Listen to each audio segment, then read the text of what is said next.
and welcome to Hong Kong Business Owners. I'm Carmen, founder of this podcast that shares inspiring stories from entrepreneurs based in Hong Kong. Whether you created your own business, thinking about doing so, or simply curious to discover business creation stories, you'll get to listen to unique business owners' journeys, to learn what it takes to start a company, what the keys to success are, how to apprehend failures and challenges, and what to keep in mind when developing your own business. As an entrepreneur, one of your main focus is to sell your products or services. That's where marketing comes into play, especially digital marketing and social media. Do you know how much time we spend every day on social media? More than 2 hours.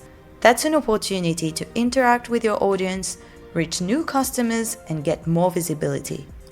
To find out more about how to leverage social media to grow your business, check out oak.genhk.com, the agency that helps business owners find their place on social media. Now let's move on to the episode. I hope it'll inspire you and guide you in your current or future projects. And don't forget to give me 5 stars to show me your support.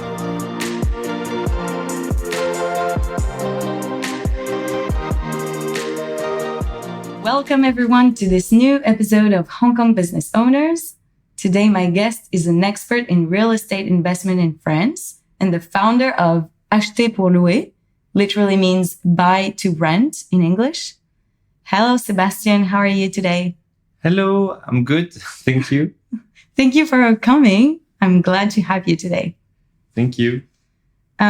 So to introduce you a bit more, you made a career switch 5 years ago and you quit your job in the medical sector and you founded your company, Acheter pour louer.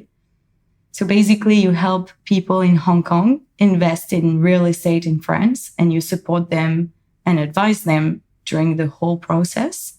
So my first question is, what made you switch from medical to investment? Because it's very different sectors. And have you ever worked in that sector?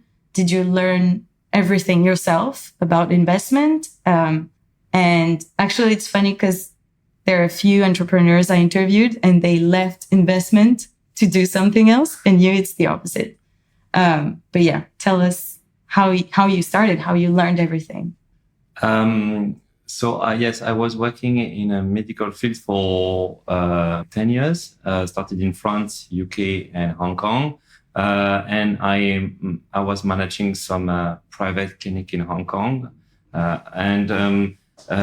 First is during this time, I work in 2 different medical private clinic in Hong Kong, where I was managing the clinic. It was not a big clinic.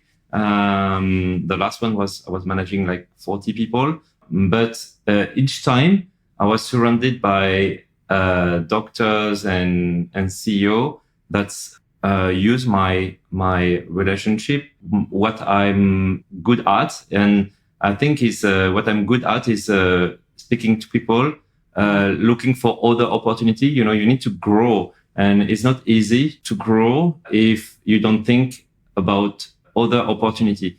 So as I was a French, my skills was to bring business into the French market, into the medical field, and attract more people. And it was quite successful because we have a lot of French patients coming to the clinic, in both clinic. So I guess this pushed me to become and understand I really like to be entrepreneur, but at the same time, you know, you are a staff, you know. So at the end of the day, you cannot take day off when you want.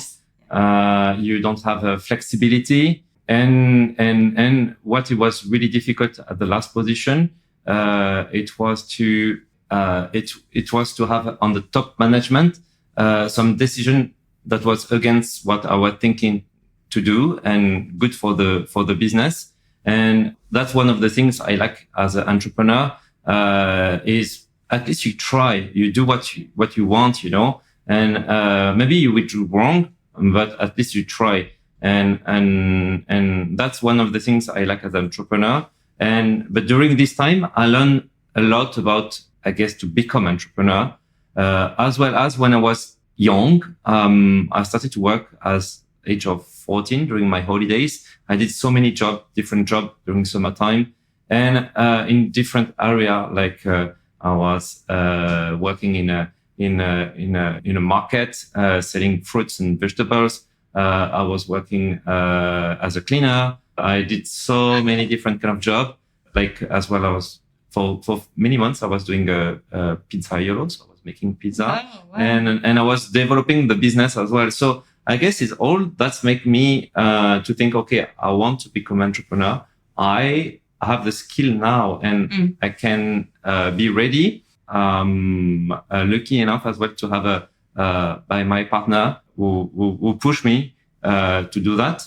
So in the medical job, you were actually kind of sales. I was managing, but but you also had that. Actually, you had many hats. Yes. And as a manager, you need to manage the team, but you need to think about how can I bring more business, because the goal is to have more sales, and otherwise it's not sustainable for any business. So and me, that's something I guess I was quite good at. All the time I was working for any company, I was good at sales, because I guess I have a good communication. I like to speak to people, so that's one of the things. And you seem to be also a hard worker. You're not afraid to roll up your sleeve and work. Yes. Since 14. yes, because I'm not from a really wealthy family. I was lucky enough to do some study, but I wanted to do everything by myself, and I wanted to earn my money to do what I want, and yeah. So you were saying that your partner, he works in the field of investment and assets, right? Mm-hmm. So did it help you start and learn? Because actually you had the soft skills, like the sales part, you wanted to build your business, and you are autonomous and you have the entrepreneur mindset. But did you got help from your partner to learn about because it's very also specific, the real estate investment? Yes. So that's the second part. How did I change from medical to real estate? So first I already invested quite a lot in the past before I quit my job. So I know about real estate. As well as I was surrounded by my partner and other people working in this field. And that's something I quite enjoyed. And what's happened is we had friends wanted to invest in France, and they had no people to help them. So it's how we were. I was thinking, okay, I need to do something. I need to create a company that can help people in all the steps. I had the support of my partner, so that's really important, financially as well as advice. And I started from scratch, and I did a bachelor degree. Yeah, so you did go back to studying. Yes. Okay. Yes, but that's something I'm not afraid. I'm all the time studying, because when I started as a nurse, I was working, and then I did a master degree. So I had my master during my whole career, and then I quit my job maybe 4 years after, and I started a bachelor degree. And even now, I'm still doing some course because I want to have more skills. So I'm working on like a little bit on the banking side to help people for the mortgage in France, but as well as I'm learning because I want to become a real estate agent in Hong Kong as well. So all the time working and learning. I think it's how you become better and how you can help more your clients, because you need to learn. You need to all the time. Yeah, that's also something I observe in the guests I interview, the entrepreneurs I interview. The learning, always be learning, is really something common to many entrepreneurs, because you need to have a direction to grow. So yeah, makes sense. And you told me about luck, and also the last time we spoke. I guess if it started well for you, I wouldn't call it luck. I would say that you created your own luck. And I think it's an interesting topic in entrepreneurship, because many people talk about luck, but actually I don't really believe in that. And I think your energy and everything you do and you did before probably has an influence in the present time to be successful. So it's not really a question. It's just like, what do you think about that? Because you've been in Hong Kong for more than 10 years. So you met a lot of people. And actually, I think each step led to today and led to that successful business. So yeah, it's not a real question. Yeah, no, it's I think you're right, but it's good to say it's luck, Yeah. But it's good, but it's so much rewarding to say that it's you created that luck. It's not something else. I'm not thinking I'm a really successful guy, but I guess I am doing a good business. And when I want to speak about luck is mostly because I'm lucky maybe to be in Hong Kong. Yeah. I love Hong Kong. I know a lot of people, a lot of friends left, but at the same time, there is a lot of new people. I was just saying before, a lot of energy in Hong Kong. I have a lot of energy, and I guess the lucky is to be in Hong Kong, the place I should be. So when I started, I did just an article in a French newspaper, and that was the most successful newspaper article I did. Even after it was not as good as this one, and I think I had maybe 40 people book an appointment with me, and I did some sales. So at the beginning, it was people really trust, in Hong Kong, people are more into what can you bring to them. And even though they know that is new, they trust and they think, okay, you will be good at. Yeah. Yeah. There's also kind of a solidarity also among the expat community, but also, it's easy to do business here. I mean, easier than maybe somewhere else. Not easier. Yeah, probably. It's easier. But I guess everywhere in now you have to have a good communication, a good relation with people, because for my work, it's not, you don't buy a iPhone or a Samsung, you buy an expensive asset, so you need to trust. And more and more the clients I have is with relationship with friends, recommendation. I have some new ones sometimes that's I reach with the marketing, but even though is people I don't know, it will take a little bit more time because you need a really good relationship. Yeah. Well, it's perfect for the next question, because I was about to ask you, how do you grow your business? Do you have a marketing strategy? Do you use still media or a newspaper or social media or digital marketing? Because I have my social media marketing agency, and I help business owners develop their brand and grow on social media, even if they don't sell anything on social media, because I think it's a great place to showcase what you do and reach more people. So I'm interested in knowing your strategy in terms of marketing. I have a full-time marketing person who works with us, and we work on the different social media platforms like Facebook, Instagram, LinkedIn, mostly, and Google. And we just started a campaign on Google Ads, so I don't know how it will be.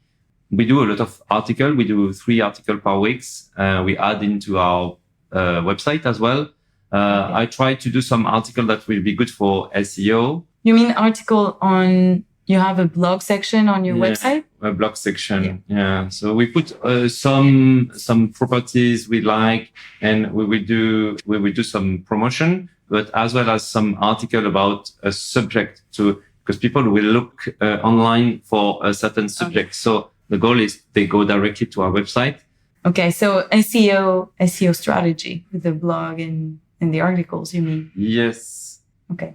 Interesting. And three times a week, you're saying? Yeah, 3 times a week. We try to be quite consistent because it's quite important. Yeah. And there is I don't think, and I was speaking with other people, I don't think Instagram or all the social media bring so much clients. So I spoke with a lot of people and friends, and what I can see is now there is so many information online, like Instagram, on LinkedIn, on Facebook, everywhere. And I don't think it brings so much business, but it's really important to be on this platform, because if you speak with someone, at least they can go to your platform, the social media they like, and see what you do. But it's more and more difficult to attract people. Yeah. I think it's part of the strategy, and doesn't mean like 10 posts on Instagram will bring you X amount of sales. It's just part of the brand and the image and the trust. You start to build trust. Like when you hear about a brand, you look up on Google, and then you look up on Instagram or LinkedIn or whatever. And if what you see, you don't like it, maybe you're less likely to pursue your research, No, for sure. But I think it's really important, because like for example, last time, I have a client, because I don't have only clients in Hong Kong. For example, a client from Singapore, it did an investment like 2 or 3 years ago. And, because we just, we started to sell villa in Bali as well. And so I was doing some posts, and we do a monthly newsletter as well. And I think he saw it on the newsletter, and he say, "Hey, Sebastien, how are you? I saw you are selling properties in Bali. With my wife, we are going to Bali in a month. Can we have a call?" So it's really important, because otherwise nobody will know what you do. And I try to do all the time some new things to bring new properties, new investment to clients, and so it's quite important.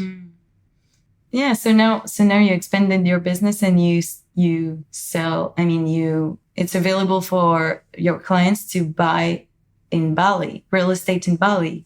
Yes. So I started with France, and then what's happened is I bought a villa in Bali just after COVID, just when Bali reopened, and because I really love Bali, and as well as entrepreneur, I can travel, I can work from Bali. It's the same time zone from Hong Kong, so I can spend like 1 week or 2 and do a break, work from there, and come back in Hong Kong. Nice. And then we had some clients who have quite a lot of cash, and they already invested quite a lot in France, and they wanted to have the same opportunity to buy a house, go there sometimes, and then the rest of the time be rented out. So we started this business. So it's not our main business, but it's a plus. And like in April, I go back to Bali for 3 weeks, and I have 4 clients. I will go with them, and my partner work with me in real estate in Bali. She will go with me, and so we will go and do some visits with them, and that's really fun. I really like it. Yeah, and you told me also so most of our clients are French, but you start also working with non-French clients. Yes, so this started with friends' recommendation, and the same in Bali. I was saying in April I go with 4 clients. On the 4, there were 3 are non-French speaking clients. But when you are in Hong Kong, you think, okay, it's the same in France. Is how this happened. You are in Hong Kong. You think, okay, oh yeah, I really like Bali. I went there so many times, and I really want to buy properties. But how do you start? So you look online. So, but then you have so many agencies, you don't know where to go. And then you speak and you are with your friends and say, oh yeah, my idea is to go to Bali and buy properties. And your friends say, oh, but I know a friend, Sebastien, is selling properties in Bali. I send you his contact, and it's how this happened, And for people, after I meet them, I think it's quite reassuring for them to have someone who help you answer all your questions, because there is so many questions. You don't know from where to start. How does it work? And it's it can be scary, because it's not, as I say, it's the same. You buy, and it will cost you quite a lot of money. Yeah. So you want to make sure your money is well invested. So it's how it started with a non-French speaking people. My goal, I guess, my next step. So as I say, I really want to become a real estate agent in Hong Kong. And I when this will happen, I hope soon, because the exam is difficult. When this will happen, I would like to change as well my website to have a French English website, and start for non-French speaking people. That was my next question. Like, what would be the next big challenge? But you just answered that. And with non-French speaking people, is it different? Are there any differences when you're not French and you invest in France in terms of, I don't know, legal or things like that? No, it's the same. It's the same. It's not like like if you want to invest like in Thailand or even in Indonesia, in Bali, where, for example, you don't own the land, except if you buy with a company. But no, in France it's the same. Okay.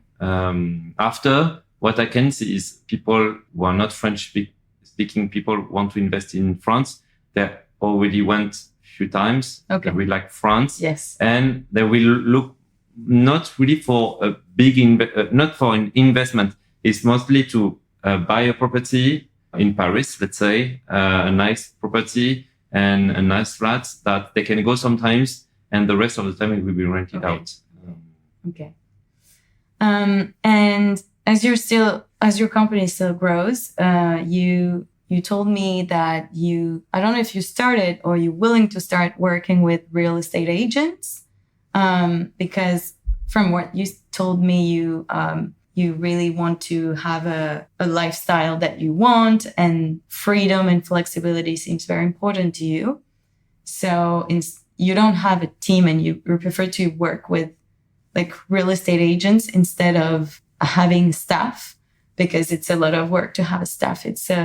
They have less autonomy than agents like that. And you can't work like wherever you want from wherever, whenever you want. So, how is that?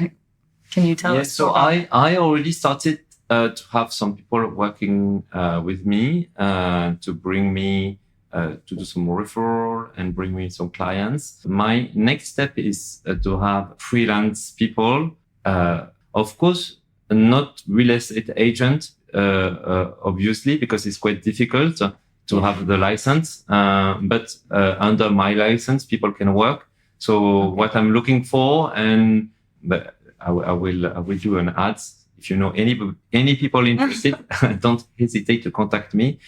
For people who want to have the same lifestyle as me, so what does it mean? It just mean you work when you want. Of course, but if you want to attract people, of course, you need to work. But you have the flexibility. You meet clients when you have time. If you don't like to work in the morning, you don't work in the morning. You work in the afternoon. But someone really independent. I was managing people before, and it's quite hard to manage people because you are in the middle between the staff and the top management. And me, I don't want to have this where I need to say, okay, today, why you didn't arrive at 9 and what's happened? I don't want this. I want someone who have a motivation to earn money, because you can earn quite good money when you do this kind of job if you are good at what you do, and having a good network. And I guess is a when you like the relationship with other people, is how you become good at. So if someone is, so that's the profile I'm looking for, flexible, independent, and want to learn. And I will not be here to say, okay, you need to do that today. They will have to do, because if you don't do the job, for example, you don't do the contract, you don't read the contract, but nothing is going to happen. You need trust. Yes. Yeah. Okay. So if anyone is interested, you can reach out. So we talked about the next thing you want to achieve. You always have many things in mind, it seems. But it's also, we tend to always be looking to the direction we want to go and the next objectives and achievement, which is good to grow. But I was also reflecting on what you achieved also. And I think it's also a good thing to do, especially when you're an entrepreneur. No one is here to tell you, oh, good job, you did great. And you don't really take a step back and just realize, okay, I did all of that. That's great. Do you do that sometimes? Or do you think about what you've achieved in the last 5 years? Because to me, it's like pretty big. You don't know what to say. I don't think I stopped too much to think about it, and I know I should do it, but I'm happy with what I have and what I am. I'm happy because every day, every morning, I wake up with a lot of energy. I know it's going to be a good day, and I'm a really positive guy. What I'm happy is when I hear people saying, okay, I already took 2 weeks off and I won't be able to travel until this summer, for example. And this is something I am happy because I know that if I want, I can go to a break, even work from outside of Hong Kong and come back. I'm happy as well because we are here in this new office. We didn't have an office before. And this is a big achievement because it's much better for the business to be in the middle of Hong Kong, to meet clients as well. That's a big step to have your office here. It's cool. But all the time, and this is since I'm a kid, I'm thinking, is what you have, but you don't know what can happen in the future. So you have to be careful because it's not because it's earned that it will be earned for the future. And because I know I had this story of I forgot who told me that a guy was working in the luxury goods and was selling goods in the Hong Kong airport for rich people, and he was doing a really successful job. He had like a Porsche or I don't know what car, and spending so much money and parties and everything. And then COVID arrived, and then Hong Kong airport has been closed down, and he has to stop everything, and he had nothing, nothing left. And for me, it's why it's really important. It's what I say all the time to my clients about when you buy is having to diversify what you buy, but as well as in life to have a diversification of what you do and in the business as well. So it's why I have a lot of ideas. I know sometimes I would like to all my ideas go quicker and faster, but what I learned is I cannot do everything in one go, but I try to diversify to avoid the risk, because not putting all your eggs in the same basket. Yes, right? yes. Yeah. That's my philosophy. Yeah, I agree with that. Yeah, you never know what can happen. No one could have forecast the COVID Yes. crisis. Yeah. Well, actually, it's kind of a very related. You always guess my next question because this is the last question. So reflecting on your entrepreneur journey, are there any lessons that you learned that still help you today and that you would like to share with other entrepreneurs? So apart from don't put all your eggs in the same basket. I think is if you have an idea, go and do it, because we think, okay, oh yeah, I really want to do that. And then, oh yeah, but this guy or this company is already doing that, but you need to try, you need to go, and maybe, it won't be successful, but maybe it will be successful, and go and try. What you are is different from the other people. So we are all different. For example, if you want to do a real estate business, you can, and I'm sure it will be different from what I'm doing. And what is really important as well, one really, really important thing is to learn, to continue to learn, and to be up to date about anything. So, for example, you do the social media, but I'm sure every day you need to learn new things because, for example, Facebook, not so many people go to Facebook anymore. And there is so many platforms, like we do the podcast, like maybe 10 years ago, nobody was thinking podcasts will be listened. So you need to be in your business when you start a business thinking, okay, I do my business, but what will be the next step? You need to be one step up front, Yeah, that's a good advice. All right. Well, thank you so much. Thank you for today. I hope you liked the conversation. I did. And if people want to learn more about what you do, or if they want to, I don't know, maybe book an appointment with you, where should they go? They can go to the website, or they can send me a WhatsApp as well. Okay. I'll add everything in the description of the episode. All right. Thank you. Thank you. Bye-bye. I hope you're inspired by today's business story. And if you're thinking about running your own business, you might now be one step closer to doing so. If you own a business and you're looking to get more visibility and reach new customers, try the social media pack from Acheter, a monthly retainer to grow your business through social media marketing and optimization. Check out octogenhk.com, the agency that helps business owners find their place on social media. See you in 2 weeks to meet a new Hong Kong business owner, and don't forget to leave me 5 stars to support me and follow me on Instagram at hk.businessowners. Bye!